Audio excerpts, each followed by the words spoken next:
Hello, everyone. Welcome to another episode here on Tales from the Wandering Scribe.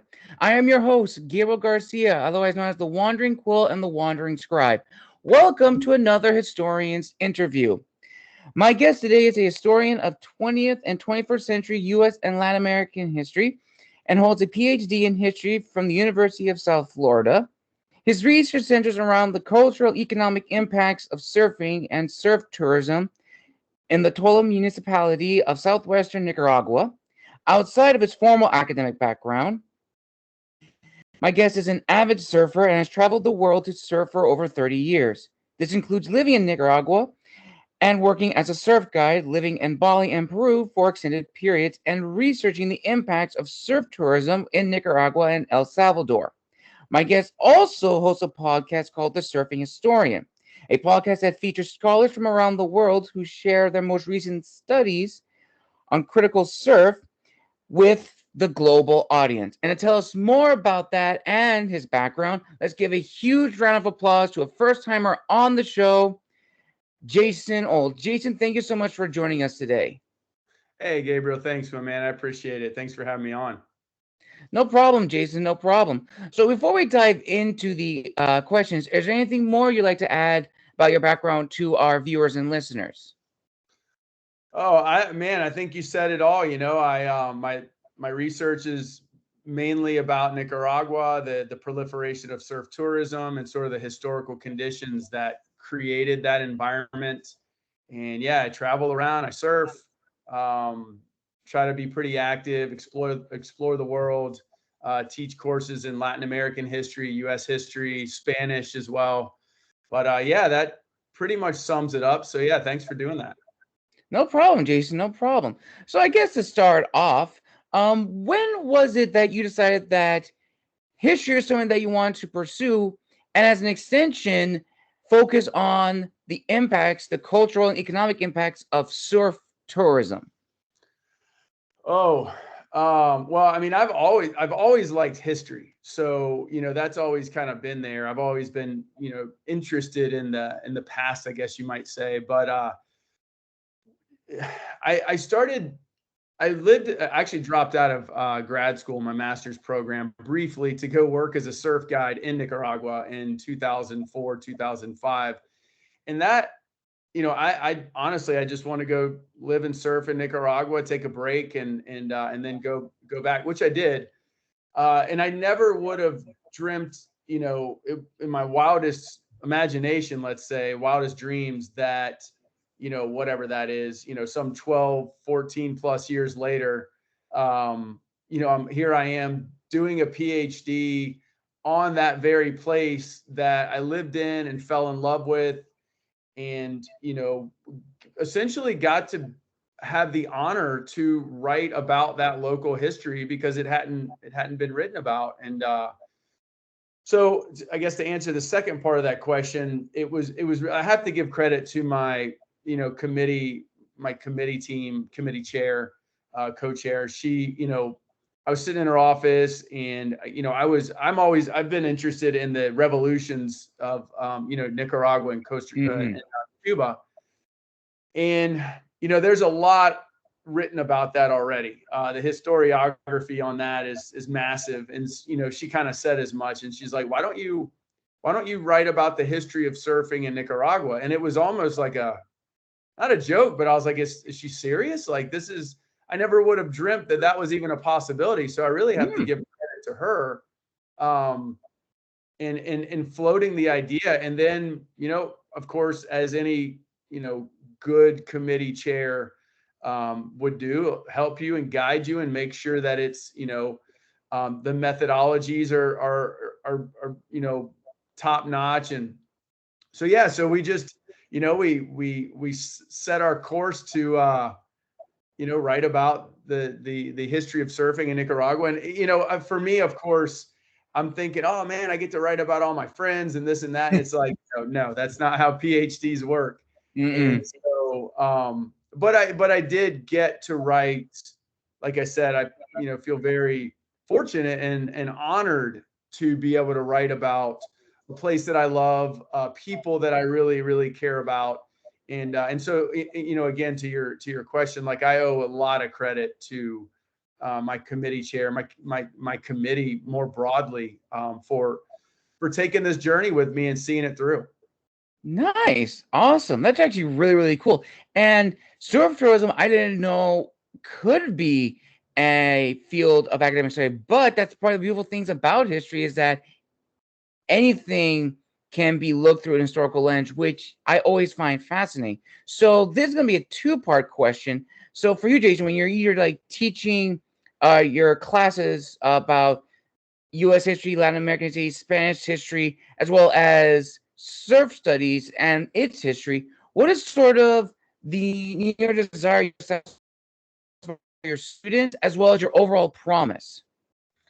So my desire for this, well, it's going to be different in every class, of course. You know, Spanish grammar Mhm. classes, you know, yeah, of course, it's grammar heavy, but you know, I try to weave in, you know, culture and give them a motivation and say, hey, like this is a part of the world that is, you know, for me, I'm just madly in love with, and it's a beautiful part of the world, and the people are incredible. It's a rich history for good and for bad, you know, because there's a very heavy history in Latin America of colonization, American imperialism, and all, you know, all the things that have gone into this very very rich history. So it's not just teaching the grammar. It's saying, hey, this is a part of the world that, you know, has stolen my heart, and sort of motivate them to learn the language so that they can go use it practically. And I, you know, I'm a firm believer that travel, you know, at least in my experiences, radically changed my life, my worldview, has made me a more compassionate global citizen.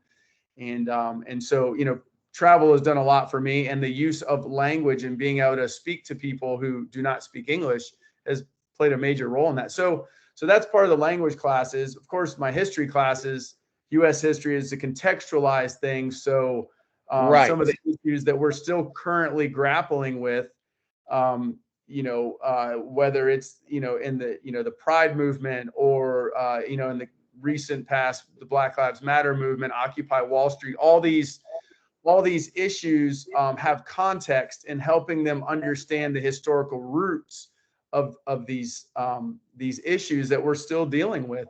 I do that in my critical issues class, actually. And so that's really important to me. Also, to show the relationship that we've had historically with Latin America. I mean, you can't study Yes. Latin American history is U.S. history. I mean, it's just that, you know, cut and dry. And so, you know, so I try to weave that together so they understand like that relationship that and the role the U.S. has played in that region historically. The Latin American history classes, of course, we you know, dive into film, we dive into literature, we dive into all Hmm. these things to help, and it sort of complements that U.S. history, Latin American, U.S. Latin American relation type class, where it says, hey, a lot of these writers are saying things, and it is being sort of directed at, as you know, someone like Ruben Dario would call the Colossus to the north, and or Nuestra America from Jose Marti, or and even something like the independence movements of much of Latin America, and how people like Simon Bolivar and others Yes. saw the United States at that time, and of course that's changed. It changed shortly thereafter, but as a model republic, being the first republic in the Americas.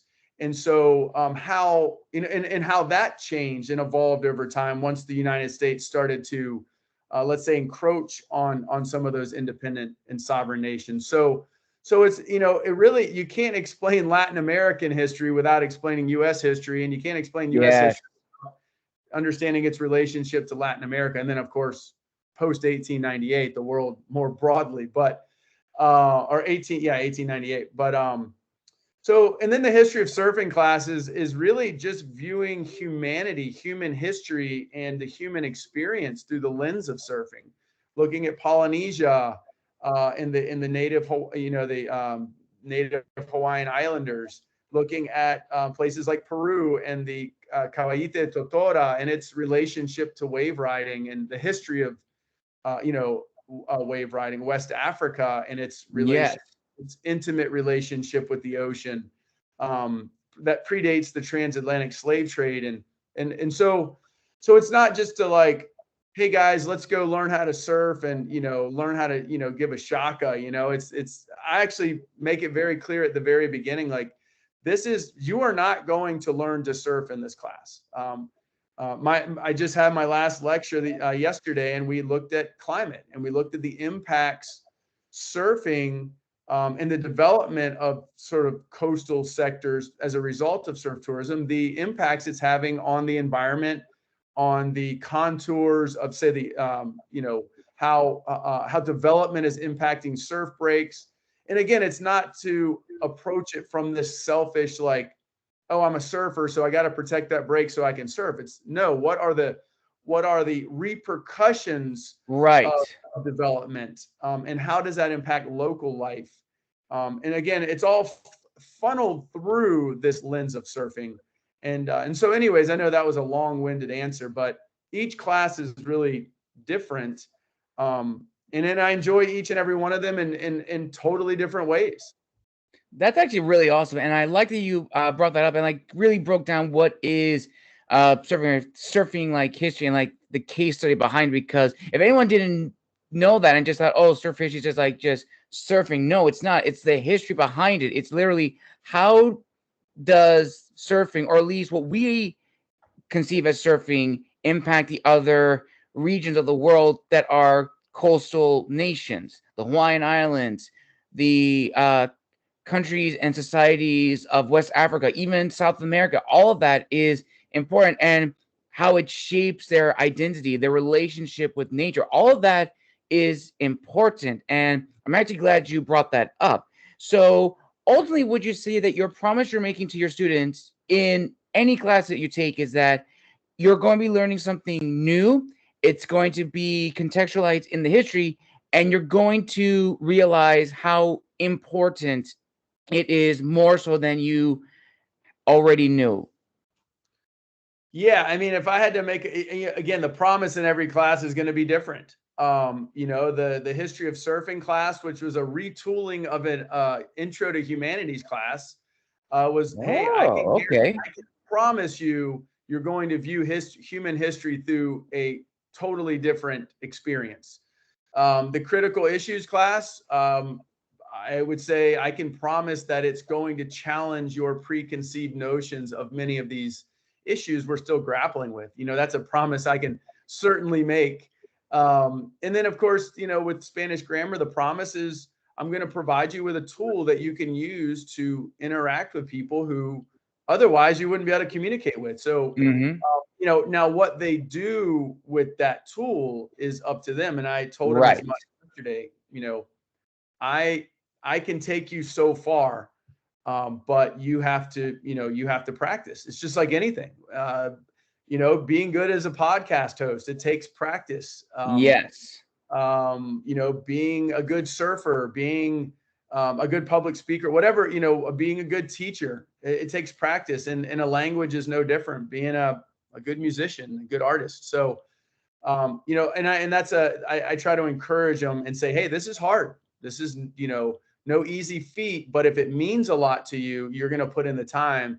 And you can rest assured that when you go to these parts of the world with knowledge and a sense of understanding of their past and speak their language, it's going to gain you major favor, and you're going to show them that they mean a lot to you because you've invested time learning about them. And that means a lot to people.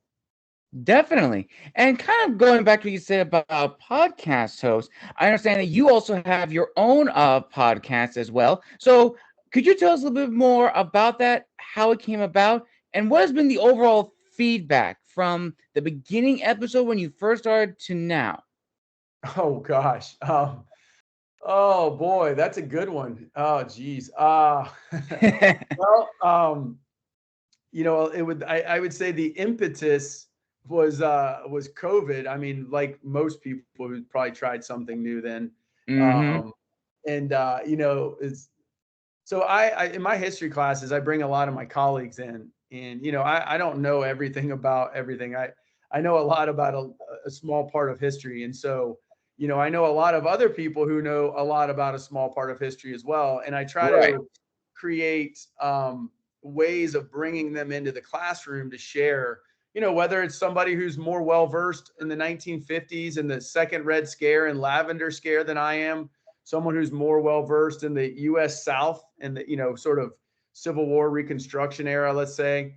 Those aren't my areas of expertise. I have mine. I know friends that know more in other areas. So it's always my goal to kind of put the students at, make sure that they're getting the most for their money, let's say. Right. And so I guess to kind of answer your question, really what it came down to was when COVID hit and everything was remote, I was like, man, I don't want to, I don't want this to undermine this sort of model I had of bringing colleagues in.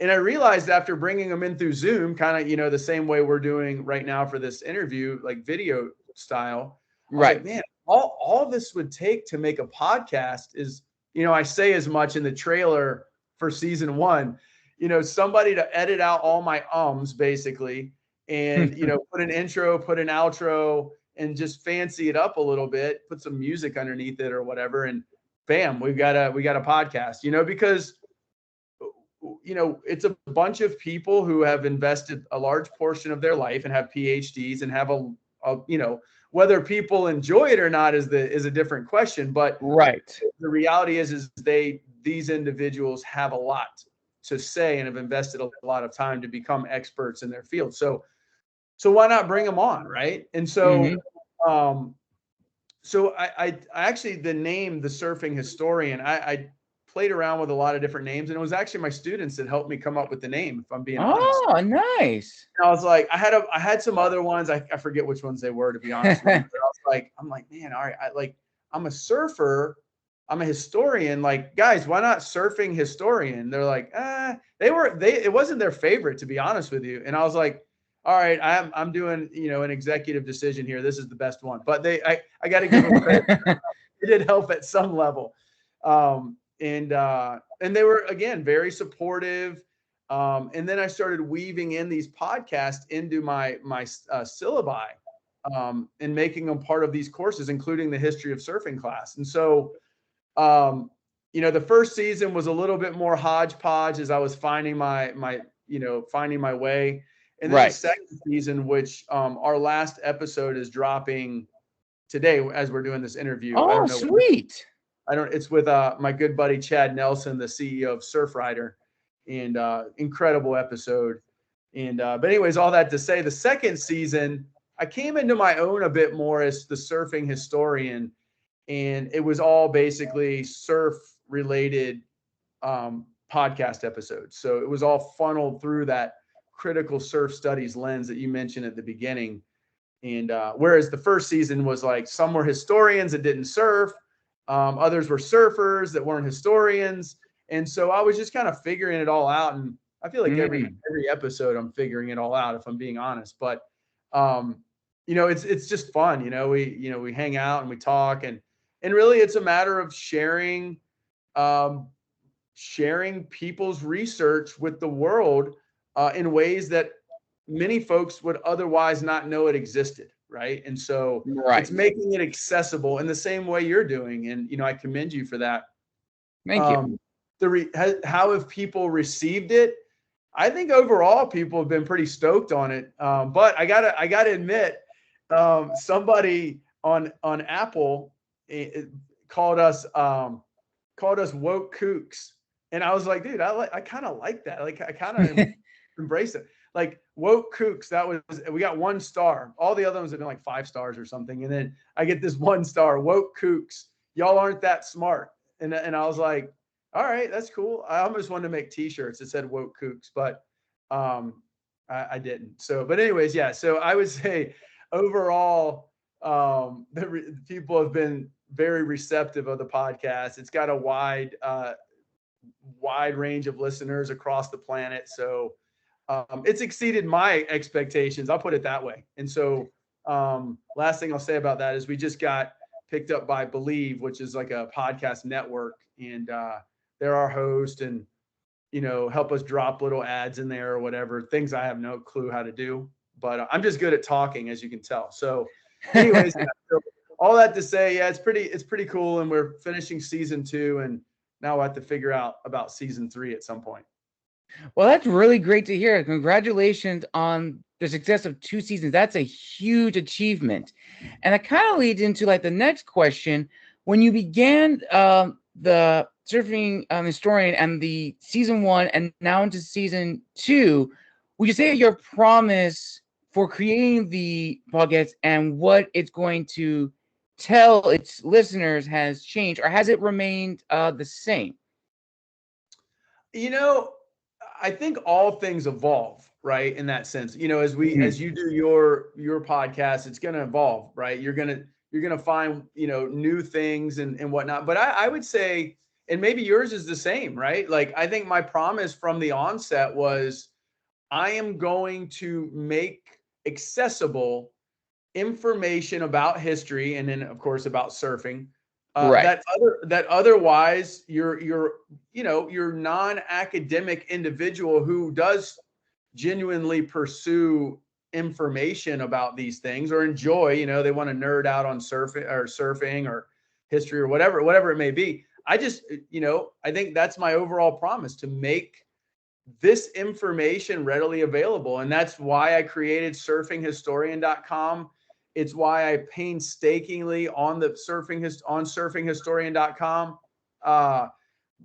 went and looked across, scoured the planet, and loaded up almost 300 surf-centered nonprofits around the world. Wow. And basically created a database, right? And why? Mhm. Because that's the promise. The promise is to make this information accessible to people, so that I can, play some tiny role in making the world a better place, or educating people, or, I guess that's the promise, right?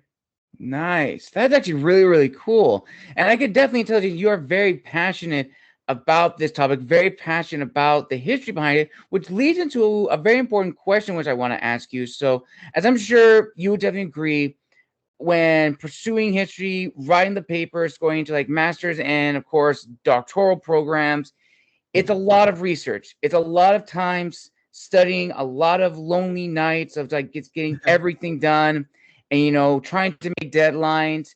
And I'm sure you probably have had colleagues who have definitely said, why are you pursuing this aspect of history? Why are you doing this? You should look at, a history that has a little bit more works written by it, or has a little bit more contextualized history or connections to history in that sense. And the reason why I bring this up is all these discussions that we all have in our own life in our fields of history kind of put this idea of like imposter syndrome, in the sense like, am I really going to be doing this? Should I really pursue this? And sometimes it can deflate, who we are as historians, and kind of make us question our choice. But for you, Jason, what has disciplined you to continue pursuing this field of history, teaching it to your students, and teaching it in your podcast? What has disciplined you the most? Um, I don't know. I mean, I just enjoy talking about it, to be honest with you. I would probably, talk to this wall beside me if I had to. So yeah, there's probably a lot of ways to answer this question. One, you know, being a historian, a professional historian, right? Mm-hmm. Somebody who has learned a particular methodology of doing history and research and all those different things. Um, I think that crosses over into other fields, Mm-hmm. and I don't know. I don't necessarily think I have a great answer for that, other than I love surfing. I love traveling. I love history. I love educating people, and whether it's in a university setting, or a local surf rider chapter, or I just look, at the end of the day, I want to be able to leverage this PhD and my knowledge of surf tourism to make the world a better place. And I'm also working on a project currently that, hopefully maybe I can come on another time and talk about it after we get some funding. But it's a global surfer to surfer marketplace, and I don't want to get too much into detail about it, but at the end of the day, the goal is to foster community, create economic opportunity by leveraging the popularity of surfing, and overlap these ideas with the United Nations Sustainable Development Goals. And so, at the end of the day, if the PhD behind my name and all the knowledge I've acquired allows me to sort of make people's lives better, that's enough in and of itself, in whatever capacity that may be. And so, I give local history tours in Tampa, Florida. I mean, that has nothing to do with surfing, really. But, I love talking about history. I love talking about surfing. I love talking about history while I'm surfing, which is probably the most ideal scenario. But yeah, so, at the end of the day, it was something I was passionate about. And, the journey there, like most people pursuing a PhD, is full of adversity, and I won't, bore the listener with all of that. But the you hear people talk about, what's your why? Like, why do you do this? And Right. I think the thing for me, it certainly wasn't for like the pay raise in academia. That's hardly enough to justify the grueling nature of doing all of this work. Hmm. My why is really, like I just said, to go around to these conferences like the Global Wave Conference, to be at the table with a lot of these big players, whether it's, some of my friends like Chad at Surfrider or Nick at Save the Waves, all these people that are doing incredible work around the world, and be able to, in whatever small way, bolster their efforts through my knowledge and research, and just to be able to tag team with people that are doing such wonderful things around the world. And so I guess a PhD in history focused on a place I love and a sport I love has afforded me the luxury to have a seat at the table with people that are having major global impacts. That is a great answer. Probably one of the best answers I've ever gotten for that question. So thank you, Jason, for that. And as I said before, I can tell you're very, very passionate about history and love teaching history and sharing history. And that all stems also from the professors who have molded us in our own academic journeys. Now, I know you mentioned before the professor who really helped you narrow down on your focus of surf studies. Is there any other professor that you would like to give a shout out to who have really helped you come into your own as an historian and your uh, voice as an historian, in a sense, like presenting history? Oh, well, I mean, I could give a shout out to all my colleagues. I mean, they're super, I had such a cool group cohort, if you will, in the PhD program. We're all good friends. I bring them in virtually every semester. And so all of those individuals have been, I just feel very fortunate to have all of them. There's like so many to name. So they know who they are. And as far as my committee goes, someone who has become a friend, Dr. Julia Irwin, who is now at Louisiana State University. She and her husband are there, crushing it there, I'm sure, as they do everywhere. Dr. Adriana Novoa was my other co-chair. I mean, she's a rock star at USF. And then Dr. Lindsay Usher, she was at Old Dominion University. She may have since changed, but she's not a historian. She's in tourism studies. Oh, But okay. you know, without them, I mean, Lindsay was one of the few people who'd done any sort of research in the area where I did my research. So I relied heavily on her. And she was on my committee. Dr. Frances Ramos was also on my committee. She's a colonial Latin Americanist at USF. She was on my defense committee. But as the historians that were my co-chairs, yeah, Julia and Adriana I couldn't have done it without them, if I'm being honest, and I wish the same for anybody who's in the same situation writing their dissertation, to have two co-chairs that are just that excellent, the standard bearers, if you will, of what a dissertation should look like. And I get all the credit because my name's on it, but I really have to give them I got to give them the credit.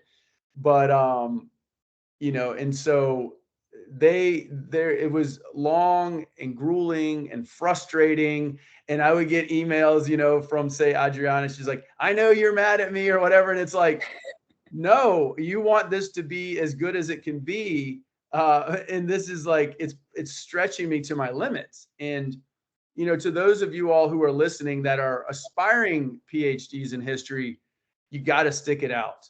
Don't quit. And so there's many times, Gabriel, I think you probably would agree, like you probably felt like quitting. And I'm sure most people, or maybe not, maybe I'm the only one, so I should only speak for myself, but you got to stick it out, and you've got to surround yourself with a team of people that are going to hold you to your highest level you've ever been held in your life academically. And if you do anything less, you're going to have a substandard, dissertation. Definitely. But I've written something that I'm extremely proud of. I mean, and it wouldn't have been what it is without them. So anyways, I don't know if I even answered your question. Oh no, you definitely did. Which, thank you for that, Jason. And I 100% agree with you. So yeah, like when I was writing my final essay for my master's class, I had to literally spend a whole day writing in front of my computer. It was on Spanish history, and the paper was on the history of Spain in the Catholic North and the Islamic South of Spain, and just writing that for the whole day. I couldn't leave my computer. It had to be a 15,000 word paper, and it had to be due at midnight. And I was like, I gotta finish, because that was my final thing for my program. I didn't get a chance to do, or I couldn't do a thesis presentation because I haven't been working on a thesis. So my chair and my group for my master's program said, we'll just create a very long essay or a very detailed essay. That's what I had to work on. And there have been moments when I was like finalizing the notes to get all the books for that. I was like, I'm not going to get it done. I'm going to like have a burnout. But luckily I had a group, just as you, Jason, that really helped and molded me together. And that kind of leads into another question, which I think it's also really important. So Jason, for you, when you are giving your lectures of history in any of your classes, do you present it in the manner which you wish you were taught growing up, or do you do it for a specific student in mind? And I say that because I'm sure you agree with, growing up, the history that we were taught, a majority of was names, dates, and place, and that's always a turn off for students, sometimes for students who want to pursue history but kind of get not interested anymore because they believe it's just solely that names, dates, and place, and not the history or the context of those three categories, or even beyond those three categories. Oh man, I'm gonna, it's kind of funny. I was talking to a student, former student. She came up while I was eating lunch and talking with a colleague. I just want to thank you for your revolutionary approach to teaching history. And I'm like, I don't know if we would go that far about my approach. I don't think it's like that unique, but I don't know. Definitely not the way I grew up learning it. I think that was, not the most effective way to engage the material, let's say. and not the most effective way to get people stoked on history, right? Right. You know, there's always that sort of that individual that represents what, you know, high school history looked like, you know, the older individual that's like talking about the Civil War and the Revolutionary War, and like, you know, it's like everybody always has such a like I don't know, they don't have a favorable opinion of that sort of approach, right? Oh, you Right. know, history in high school was so boring, and I, you know, I don't know that I agree with them, because I would say there are so many incredible grade school teachers out there. Like Yes. they're amazing, and their methodology and pedagogy, their ability to teach is, you know, second to none. I mean, most college professors have to go, you know, history or whatever, you know, they don't have to go through any, very few, if any, methodology courses, right? Like Hmm. I've taken two in my entire career, one in grad school as a graduate student instructor, and then one when I started my job at the university. So we're not what you would call skilled, like teachers, pedagogically speaking. Right. And so, you know, I don't know that I agree with a lot of the students who say that, but I think it might be more the curriculum than the Hmm. individual, because I know that these individuals put together, and I'm sure, incredible lectures that are really interesting. And so I don't ever like when I hear students say, "Oh, you know, my Spanish teacher in high school this, and you're so much better." I don't like that. It's like, maybe Right. you were paying attention. You know, maybe you weren't as interested in it at that point in your life. So I never like to um, talk unfavorably about other Right. professors, other instructors in our field. I don't think that's the right thing. And I think everybody brings a different approach to the classroom, and some approaches resonate with some students, others resonate with others. I mean, I'm certain that the way I teach doesn't resonate with everybody. You know, I'm judging by the fact that some of them are on their phones on Instagram or something, but you know, but others gravitate towards it. And Hmm. so I guess, you know, to answer your question, honestly, I probably do a lot of projection in that Right. I teach the way I think it would be awesome. And but I've also learned over the years that there's a wide range of student, right? Some are, you know, particularly the introverted student, you know, especially in the language classes where you're having to get Right. up, they're like, "Oh gosh, here we go. I gotta talk to people." And so like they that's not necessarily the best approach for somebody like that. Whereas an extrovert's like, "Oh, cool. I don't have to listen to your PowerPoint. I can get up and talk to people." You know, so it's really trying to weave together multiple approaches in the same at the same time, or at least in the same lecture week, if you will, Right. that captures the widest amount of student, right? And so whether it's the one that prefers the visual learner, or the, you know, the individual that you know likes to be up speaking, or likes to play games, or likes to lecture, it's trying to create an environment that is conducive to all types of learner. And so I hope that answers your question.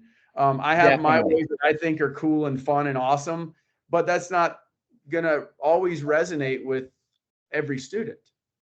That's actually very, very true, and I actually like that you brought up that answer because it is true.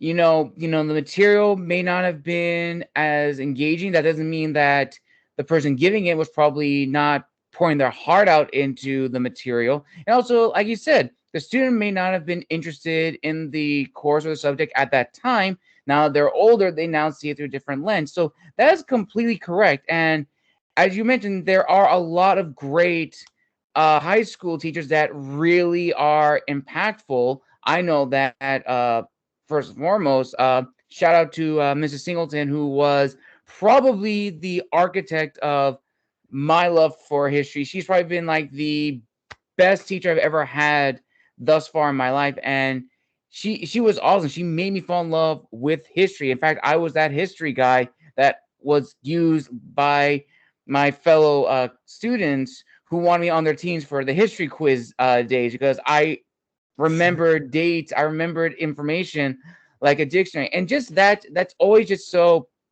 very, very fascinating. And now we've arrived at the last four questions, which I think are probably the most important. So for you, Jason, this question is going to be a long one, so bear with me on this one. So I definitely think in the field of history, when we're making our dissertation and our theses, or I've met people who have worked on theses and dissertations, and it is a passion project. They have probably spent their whole academic journey just working on that dissertation, working on that thesis, and they're pouring their heart and soul into it through edits and revisions. And they think at the very end, when they present it to the historical community, they think this is the beginning of my legacy. This is the beginning of my name. And 9 times out of 10, from what they've told me, your dissertation or your thesis may not be the one that establishes you in the field of history. And that could be, again, deflating because you spend so much hours, so much time into this. But as they've also told me, over the time, as you continue to hone your craft, fine tune your research, and really fix and mold to where it's a better version, and then that progression is then seen by your fellow peers, and then you can tell them, if you like this, you should see the other stuff I've done in this field, other articles, other papers. And I guess the overall question I'm trying to ask, Jason, is do you think it's important for anyone studying history and going into their master's and their doctoral program, they should understand that their thesis, their initial thesis, may not be the one that establishes them in the historical world, and that it may take a little bit more time to fine tune it to really step forward into the digital world? Yeah, I mean, so a master's thesis is awesome, right? But it certainly not doesn't make you an expert in the field. Right. And but it is probably a wonderful piece of work that you can present at conferences, or will, I have a number of colleagues that it essentially was the foundation for what ultimately became their dissertation. And so it certainly can be a work in progress, and can ultimately be, like I said, the foundation. It ultimately, probably a lot of it will not make it into the dissertation, but it will be the impetus behind what you end up doing for your dissertation, should you continue on into a PhD program. And so I don't, also don't want to, I don't want to belittle a master's thesis, because that's a lot of work. And hey, I've overseen honors theses, undergrad honors thesis students, and those are great works. And so, I want to be careful not to belittle anybody who's poured their heart out into a project that they care a lot about. And that's really kind of what I say to them, like, hey, this is, an undergrad honors thesis. Hey, this is great. Now, maybe that is the writing sample you use to get into a master's program, and then you sort of upgrade it, in this sort of hypothetical scenario, like you upgrade it and it becomes a master's thesis. And then maybe you continue, that's just something you're just madly in love with and passionate about, and you just do it all the way through a PhD, and it transforms into something magical, something revolutionary, and something that does, have a lasting impact in the world of history or historical memory, or, whatever, however we want to call that. But, so the dissertation, though, I've been actually pretty fortunate. I know the joke is always that, like, the only people that read your dissertation are like your committee members, and then it's, so you work super, super hard, tirelessly, you go without sleep, and you put together this project that only a few people are going to read. And, that's kind of the understanding when you go into something like this. But and that's not always the case. And a lot of people, sort of your trajectory as a PhD historian, if you want to continue, a lot of people convert their dissertation into a book. And that's something that I'm considering. I've had a number of academic university presses reach out to me about doing it. And one of those is Vanderbilt. Another one, San Diego State University Press. Like I've been in communication with those universities, and those, you know, for me, it's an honor, you know. But you know, again, it's not ready. That's a long-term project, but the fact that someone is interested in it is certainly a step in the right direction. But above and beyond that, I will say that I've been very fortunate, and this goes back to one of your earlier questions about surfing. Mm-hmm. My goal in all of this, of course, was to write something that was academically tight. It was well done at a PhD level that warranted and earned me a PhD. So it was academically well done. But I also, at the very same time, wanted it to be accessible. And in other words, I want my friends living in Nicaragua or friends living in other parts of the world or people that I've never even met to say, oh, this is about surfing. Yeah, there's some areas where it's dense and it's sort of academic, but overall it's about surfing. So I can deal with this, right? And that's kind of what I hoped in writing this. And I had an individual from the UK. He followed me on Instagram, and then he's like, oh man, I was just in Nicaragua. And then I started looking up more research. I think he's maybe even writing a surf article or something. Ooh, but okay. He's like, man, I came across your, and this has happened multiple times. It's like, man, I came across your research, and do you mind talking to me about it? He's like, you're like literally the only, you know, sort of local history of this surf history that I could find. And I'm like, absolutely, I'll talk to you about it.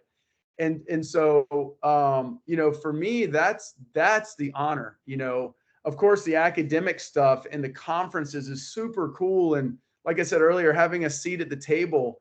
But, and this is kind of to your long question you just asked me, writing something that is accessible for your average, you know, individual who's not in a PhD program, not in a master's program, but just genuinely, you know, let's say went to Nicaragua and was like, right, I want to learn more about this. Like, what's up with this? And to be able to have written something that is accessible for those individuals, while at the very same time, highly respected by academics, that's the legacy, right? That's where I want to live. I want to live in that space to where I'm not pretentious and too cool because I've got this PhD.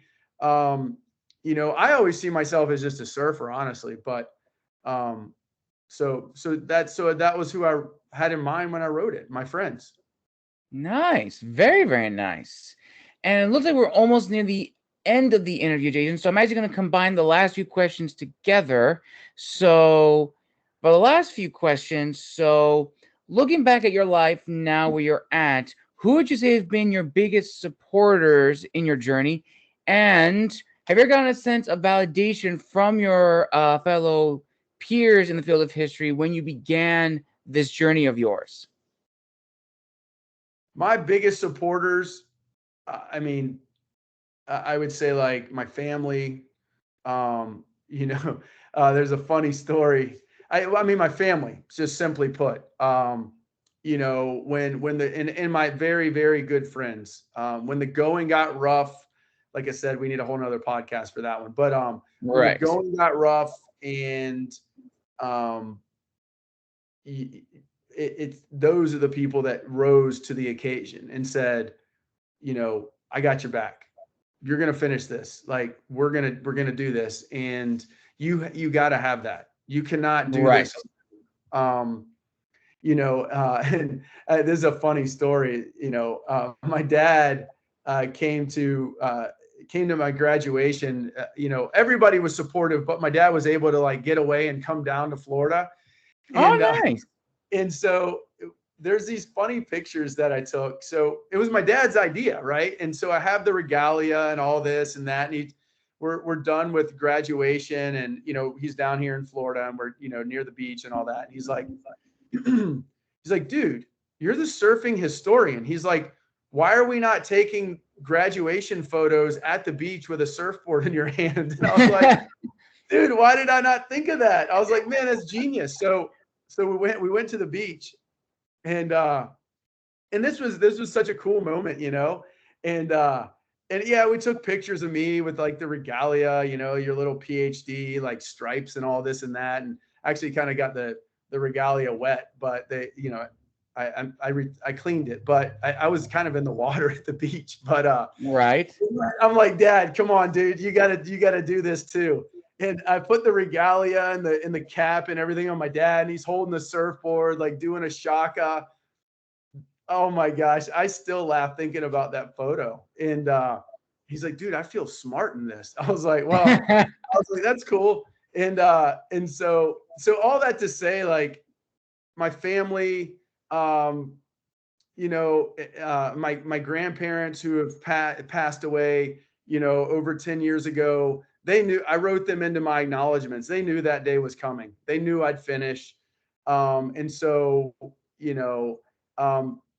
even though they weren't with me at graduation, they knew that day was coming. And so it's really the support of my family. This sounds so cliche. Like, I just, I want to thank my family, but I really do, honestly, like, right. Thank my family, thank my friends, my colleagues who were on the days I was like, oh man, I'm done with this, dude. I'm quitting, or what. They're like, man, dude, shut up, kind of thing. Like, go surf or something, man. Like, relax. And so you need a small army around you to like pick you up when you really don't see the light at the end of the tunnel. Right. And that's really my advice. I think that's been the theme that I keep going back to. Like, you need people on your team, because this is as they always say, it's a marathon, not a sprint. And you have to celebrate those little accomplishments, those little milestones, whether it's getting accepted into the program, your first semester, you pass the comps, you get your prospectus approved. Like, you have to celebrate all of those victories, and who better to celebrate it with than your close friends and family? That is actually perfect. And I actually kind of answered almost like the last question I wanted to ask you of, Jason, which is, what is your word of wisdom to fellow historians? But you pretty much just answered that, which is very, very nice. But is there anything else you'd like to add to that question? Like, any word of wisdom to people who want to study history and go forward in the process, either to get a master's or get their PhD, or even go into teaching? What is your word of wisdom to them? I mean, there's a lot of different words of wisdom, right? Like, I think those that want to pursue the degree, the PhD, I just told you, right? Celebrate the milestones. You don't have to go into it. You want to have an idea of what you want to do research on, right? It can't just be, oh, whatever, because you got to fill out the application. But, understand that it's probably going to change. I mean, mine changed right at the time of writing the dissertation. You need awesome committee members that are gonna ensure that you reach your maximum potential. And so that, I kind of, like I said in my last answer, I rambled on about, all of that, but you really got to be passionate about it. And so just pick something you love, because there's going to come a point where you're like, man, this is not worth it. Why am I doing this? And, you might not go on to be a professor. You might not, go on to do things like that, but maybe this is a goal in your life. And so do write about something you absolutely love that you can be proud of, right? Because it's yours, and no one can take that away from you. And so, that's why I did what I did. I'm just so very grateful that I get all these emails and stuff from people like, oh, thank you so much for writing this local history. Like, I didn't expect all that. I did it because I loved it. I was hoping people would like it because, you know, you never do anything, you know, waiting to get completely beat up by it. But I was, and I hope people are stoked on this. But I was stoked on it, and I'm proud of it. And that's, you know, my advice. First and foremost, you need to be proud of it.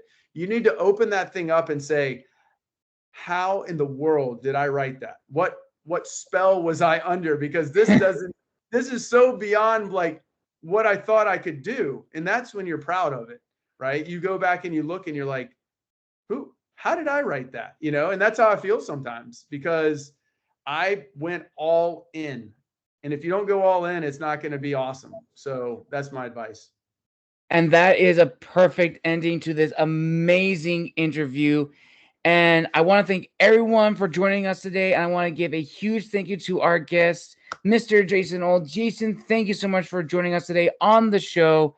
And before we officially end today, where can people find and engage with you to know more about any upcoming episodes? And where are your episodes located for people to find? Yeah. So, okay. Real quick, because I know this has been long. Surfinghistorian.com. I've already mentioned it a bunch, but let's just go ahead and make it official. Surfinghistorian.com is where you can find like the podcast stuff. You can, yeah, of course, Apple, Spotify, all those places everybody knows about. You can find it there. You can check out some merch at surfinghistorian.com. We've got some pretty cool merch. And then if you want to, you know, for whatever reason you want to follow me and see what I'm up to, Instagram, you can do Surfing Historian on Instagram. That's where you'll find me. But yeah, that's it. You can message me through Instagram. You could drop me a line through the website. And yeah, I hope, if you know anybody out there, if you have questions or you're on the verge of quitting your program, just send me a message and I'll try to give you some encouragement. Awesome. And I'll link those all down below in the description of this video. And this officially concludes our wonderful historians interview today on the channel, everyone. Thank you all for joining us today. And again, a huge thank you to our guest, Jason, for coming out and telling us about his thesis, his role as a historian, his journey as an historian, and the upcoming projects we should expect. Jason, thank you so much. And until next time, listeners, this has been The Wandering Scribe and The Wandering Quill. Make sure to like and subscribe and comment down below. We'll see you next time. Thanks, guys.